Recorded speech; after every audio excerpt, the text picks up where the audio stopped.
भगवान का एक भक्त हुआ, धन्ना जाट। गांव का बिल्कुल गंवार था, छोटा बालक। गांव में भैंसें चराता था। एक दिन उसी गांव में एक पंडित जी भगवान की कथा करने के लिए आए। तो कथा सुना रहे थे कि जिस व्यक्ति ने भगवान का भजन नहीं किया, जिस व्यक्ति ने भगवान का कीर्तन नहीं किया, उस व्यक्ति की जिंदगी बेकार है। धन्ना जाट ने ये बात सुनी। धन्ना जाट ने सोचा, ना मैं भजन करता हूं, ना मैं कीर्तन करता हूं, तब तो मुझे भी नरक में जाना पड़ेगा। बाद में धन्ना जाट सोचने लगे, मेरे पास तो भगवान ही नहीं है। लेकिन पंडित जी ने बताया कि अगर भगवान की पूजा ना करो तब भी नरक में जाना पड़ेगा, तो भगवान भी तो जरूरी है। पंडित जी के पैरों को, चरणों को जाकर के पकड़ लिया धन्ना जाट ने। पंडित जी,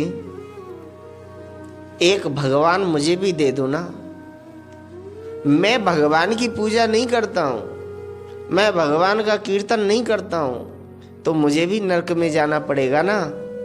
मुझे भी भगवान दो, मैं भी भगवान की पूजा करूंगा, भगवान का कीर्तन करूंगा, तब तो मुझे नरक में नहीं जाना पड़ेगा।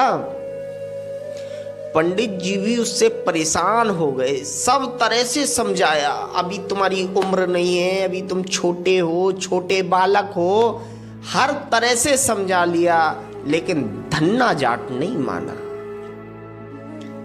धन्ना जाट ने कहा, प्रभु अब तो मुझे भगवान चाहिए ही चाहिए।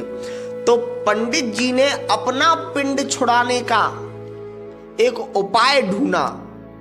जिस पत्थर से वो भांग पीसते थे, उसी पत्थर को उठाकर धन्ना जाट को दे दिया।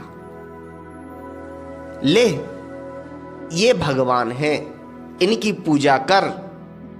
धन्ना जाट खुश हो गया कि मुझे तो भगवान मिल गए हैं। भाव नहीं तो हर मंदिर में दीखत सब पाषाण, पाषाण मतलब पत्थर। भाव नहीं तो हर मंदिर में दीखत सब पाषाण, और भाव होए तो पाषाणों में प्रकट हुए भगवान। अगर मन में भाव है तो पत्थर में भी भगवान प्रकट हो जाते हैं। आज धन्ना जाट उस पत्थर को ला करके एक अलमारी में सजा लिया, बढ़िया सुंदर सा। माँ से कहा, माँ जल्दी से भोजन बना, आज हमारे घर भगवान आए हैं, उनका भोग लगाना है। माँ ने बढ़िया भोजन बनाया, रोटी बनाई, नमक रख दिया और कहा, ले जा अपने भगवान को खिला दे।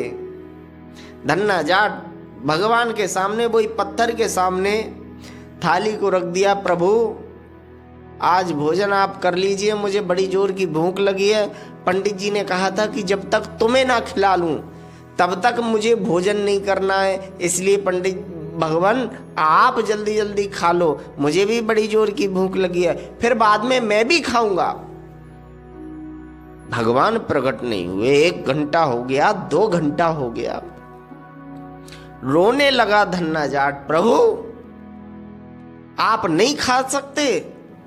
अगर आप नहीं खाना चाहते तो मत खाइए, मुझे क्यों भूखा मार रहे हो? अरे थोड़ा सा ही चख लेते, मैं भी तो भूखा। जाओ, तुम्हें अगर नहीं खाना है तो मैं भी नहीं खाऊंगा।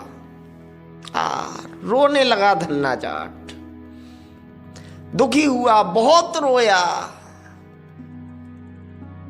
लेकिन भगवान प्रकट नहीं हुआ। 2 दिन बीते, 3 दिन बीते, चौथे दिन धन्ना जाट को बड़ा गुस्सा आया।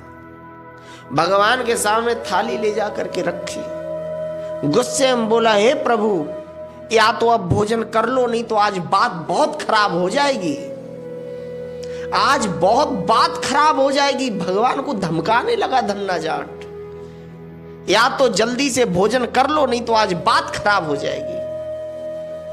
भगवान प्रकट नहीं हुए।